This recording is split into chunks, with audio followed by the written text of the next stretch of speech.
Hai, Assalamualaikum, salam sejahtera, salam kenal untuk semua. Welcome back to my channel. Jadi, aku nak sembang pasal Germany dah ditendang keluar daripada Euro 2020. Jadi, England menang 2-0 dekat Wembley, dekat tempat dia orang sendiri, dengan satu stadium yang penuh dengan fans England. Jadi, memang dah tengok sebelum game pun kau dah tahulah yang Jerman memang orang kata underdog lah dalam game ni, sebab main kat tempat England. Jadi, support untuk England tu untuk menang game ni memang lagi besar berbanding Jerman.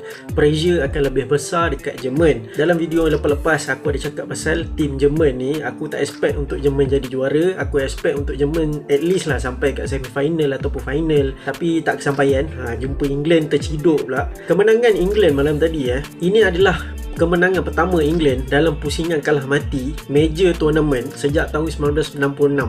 1966 tau. Dulu masa England kalahkan Germany 4-2 dekat final World Cup 1996. Kau bayangkan betapa baiknya rekod Jerman bila jumpa England dekat major tournament. Jadi benda ni bukanlah orang kata jadi pengukur untuk Jerman jadi overconfident lah bila masuk dalam game ni kan. Kalau kau tengok squad Jerman dan juga England, aku boleh cakap squad England lebih berkualiti. Tapi dari segi permainan sepasukan dan semangat, aku rasa Jerman ada advantage dari segi bab tu lah. Sebagai fan, of course lah, kecewa lah kan, negara kau terkeluar kan. Awal pula tu last 16. So bukanlah ending yang cantik lah untuk Joachim Löw kan. Lepas pada Euro ni kontrak dia dah habis, lepas tu bekas coach Bayern Munich Hansi Flick nak ambil alih kan. Aku harapkan kemenangan Euro 2020 ni akan jadi satu orang kata hadiah untuk Joachim Löw sebelum dia caw. Tapi benda tu tak jadi, so kita kena reda lah kan. Jadi untuk game ni kau tengok England dan juga Jerman, dia orang pakai sistem yang similar, yang ada persamaan. Yang membezakan kedua-dua tim ni adalah kau tengok front three England dia orang pakai natural winger Sterling dan juga Saka untuk support Harry Kane sebagai lone striker. Tapi Germany dia tak pakai winger, dia pakai Havertz dan juga Thomas Muller sebagai playmaker untuk support Timo Werner sebagai lone striker kat bahagian depan. So itu je beza, yang lain semua sama lah.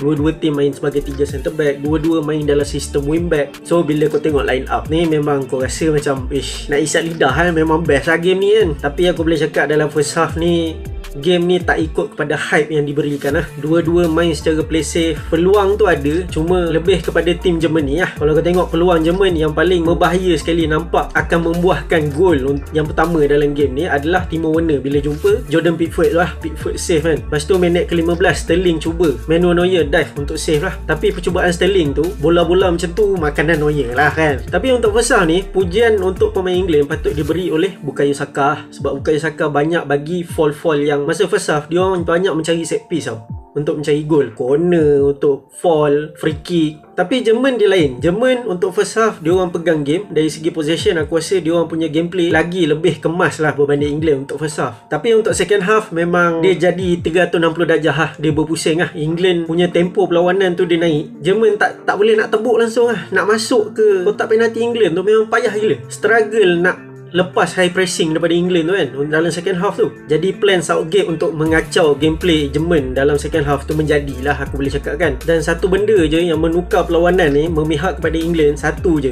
substitute Grealish masuk ganti dengan Saka time tu. So Grealish ni aku boleh cakap salah satu sebab menjadi game changer untuk England kan. Tapi pada masa yang sama Germany dia bawa keluar Werner, dia masukkan Gnabry. Tapi bendanya sama juga, Gnabry dia bertindak sebagai lone striker menggantikan Werner. Tapi dia tak berjaya masuk dalam game sama je macam kau tak nampak Werner, sama juga macam kau tak nampak Gnabry. Gnabry dia tak join game sekali Lepas tu kau tengok dua-dua gol England dua-dua gol tu kau tengok benda tu berasal daripada Jerman hilang bola kat bahagian tengah. Untuk gol pertama Sterling, dia yang mulakan gerakan, bola dapat kat Grealish, bagi kat Shaw low cross, lepas tu dapat ke Sterling. Gol pertama untuk England. Memang simple gila dia punya gol kan. Lepas tu gol kedua pun sama juga, Jerman hilang bola kat bahagian tengah, dapat kat player England, cocok masuk penalty box England, Grealish buat cross, lepas tu Harry Kane buat header, dah 2-0. Jadi kesimpulan untuk game ni aku boleh cakap eksperimen Werner tu untuk menjadi striker yang boleh stretch defense England tu tak menjadi Sebab aku faham kenapa Werner start berbanding Gnabry sebab Löw nak menggunakan kelajuan Werner tu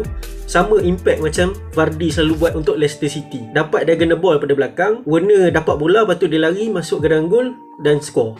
Tapi benda tu tak menjadi. Memang tak, sekali pun tak jadi lah senang cerita kan. Lepas tu Robin Gosens memang kena jaga ketat sebab Kyle Walker dengan Kieran Trippier jaga bahagian kanan England tu memang cemerlang teruk punya. Toni Kroos tak dapat kawal tempo perlawanan. Lagi-lagi dalam second half tu banyak kena kacau dengan Kevin Phillips. Lepas tu kau patut bagi kredit lah dekat high pressing England lah. Dia banyak mengacau segala game plan Jerman lah. Lagi-lagi dalam second half tu. Lepas tu peluang Jerman, inilah yang kau maksudkan dengan kalau ada peluang tu janganlah bazirkan kan. Dua peluang Jerman first half Timo Werner, second half Thomas Muller. Thomas Muller tu lagi lah dah 1-on-1, memang betul 1-on-1 dengan Jordan Pickford. Aku tak tahulah macam mana bola tu boleh tak on target pula kan. Lepas tu Jordan Pickford aku tak tahulah dia tiba-tiba pula dalam mood nak terbang pula malam tadi kan. Percubaan daripada Kai Havertz tu volley, macam mana dia boleh react secepat tu pun aku pun buntu juga nak fikir kan, macam mana lah dia boleh save yang tu kan. Kecewa lah Jerman untuk dua tournament yang berturut-turut memang boleh katakan kurang perform kalau ikut kepada standard Germany tu sendiri lah.